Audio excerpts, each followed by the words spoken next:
You know, say what you want. These cards will always be funny. Why? Because they create that type of funny humor that is really commonplace in my life. And I always like a little hee hee and a ha ha here and there. But you know what I don't like? When people take my hee hees and ha ha's and my LOLs and my ROFLOs all around and they turn it into a real thing. Because I live in a world where people think the race card is something that will be beneficial to them until their dying days. And I'm here to say that it is not. I'm here to say that maybe in some scenarios you could get away with something in regards to using your race card as a lucrative way to guilt trip somebody into getting something that you desire. But I'm going to say 99% of the time, the race card will not work out for you in a court of law, especially when it's documented that you are in the wrong. Because what do you mean that a woman got into some sort of vehicular altercation and was in the wrong for it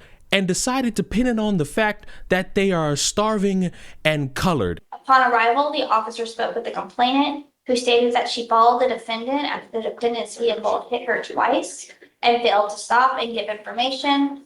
The complainant stated that she was driving southbound on the East Sam Houston Parkway, and the defendant failed to drive in her lane and sideswiped her, causing the vehicle damage to the right side panel of the defendant's vehicle. The complainant stated that she blew her horn several times for the defendant to stop, and the defendant refused. The complainant followed for approximately 3 miles to 15242 Wallsville Road, and the complainant and the defendant exited their vehicle, and the complainant told the defendant that she hit her vehicle and needed insurance information. The defendant then told the complainant no, and that she was getting something to eat. The defendant went inside the business, exited, and then entered her vehicle and attempted to drive away. The complainant blew her horn several times to get the defendant to stop and told her the police were coming, but the defendant ignored the complainant. The defendant then began to put her vehicle in reverse and proceed backwards, hitting the complainant's vehicle a second time. The So are complainant, you telling me that now it was intentional? the complainant moved her vehicle to avoid being hit and followed the defendant. The complainant flagged the police down to identify the defendant as the person who struck the vehicle. The estimated damage from the complainant was around $4,000, and the defendant stated she didn't stop because she was hungry and colored. And what Colored. color? Yes, Your Honor. It is astonishing how I live in a world where people are that bold to just sit up there and shout to the ether about how they're the victim in a circumstance where they are clearly the perpetrator. And I'm happy that this walking cartoon character in real time said he wasn't having any of that shit. And for some reason, this woman thought, oh, I don't know, let me just sit here and remind everyone in the room with, I don't know if that's her defense lawyer, because she's looking like she just came from her son's soccer practice, whom I would like to remind you all of a very important detail, that I'm black and you, judge, are white, so you don't know me. If you were my skin color, you would understand. That you take it seriously, because if you don't, there will truly be disastrous consequences.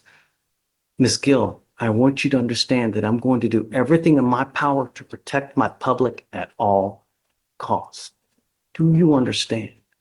I understand you, Your Honor.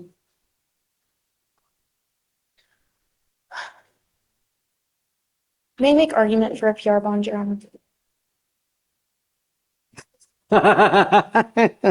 She's made a bond in the felony already. And even with the affidavit to not drive, I expressed to her that that was a possibility of a bond condition. I've spoken with her. She has family members who can help her get to and from court. She's a single mother of 2 children. She has lived at this address here in Houston for the past 5 years. She lives with her mother. She lives with her younger brother. Has lived in Harris County her entire life. And she has, in these felonies, she's actually applied to be put in mental health court because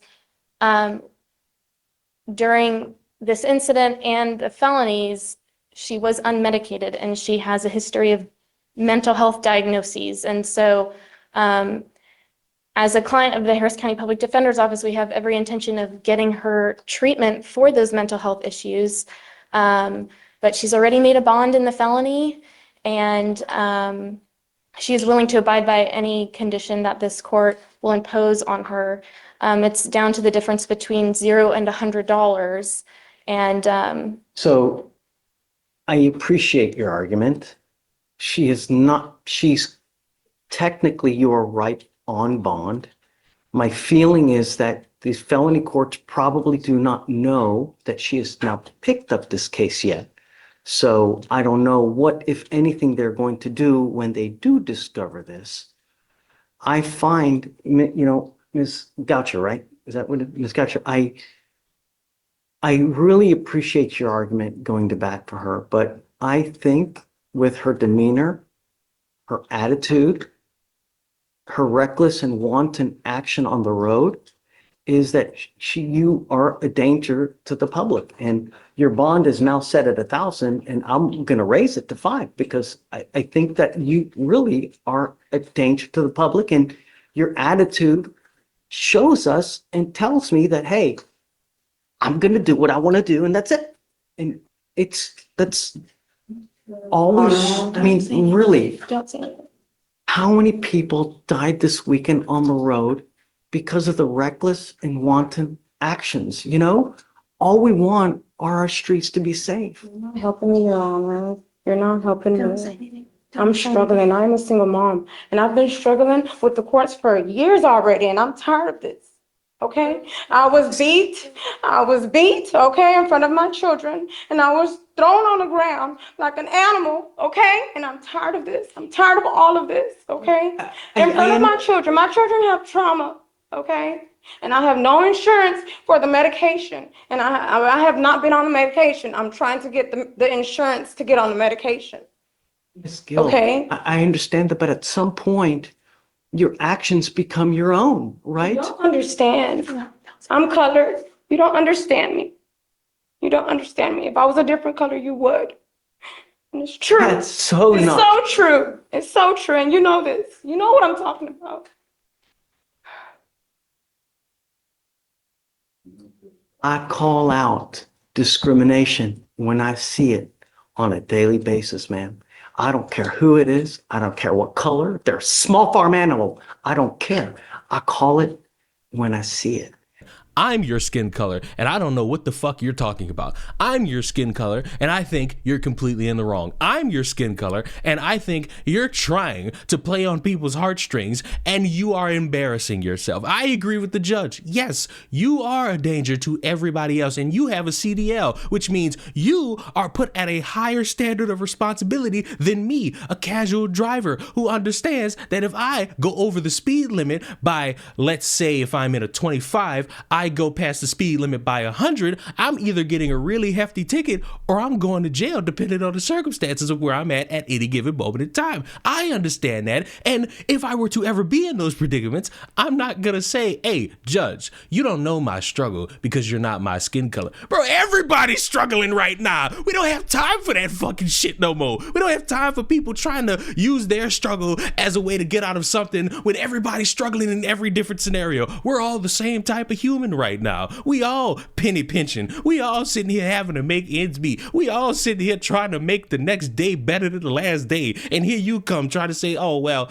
my skin color, you don't understand it because all the things that I have to go through. I'm a single mom. That's wonderful. And I'm happy for you that you laid down with somebody who don't want you. It's your own issues that you got to deal with. And you fucked that up royally. And to think that you could potentially use that race card and think somebody was going to feel bad for you, no, you fucking walking embarrassment. And here's what I'll say just to leave it at this. We live in a world where people are emboldened by whatever made up fantasies that they've fixated upon online to where they think maybe in a real life scenario, I can use this and it could be something wonderful for me to try out. Why? Because I feel like potentially, maybe without certainty, I could maybe get away with it. And I, not a legal professional by any means, not a lawyer, not a judge, never even been on jury duty, I will attest to this steadfast. You cannot do it. And if you try, you're just going to look dumb in front of everybody. And then we're all going to fucking laugh at you. Don't matter who you are, don't matter how you breathe, don't matter your sexuality. You're dumb, so stop trying that shit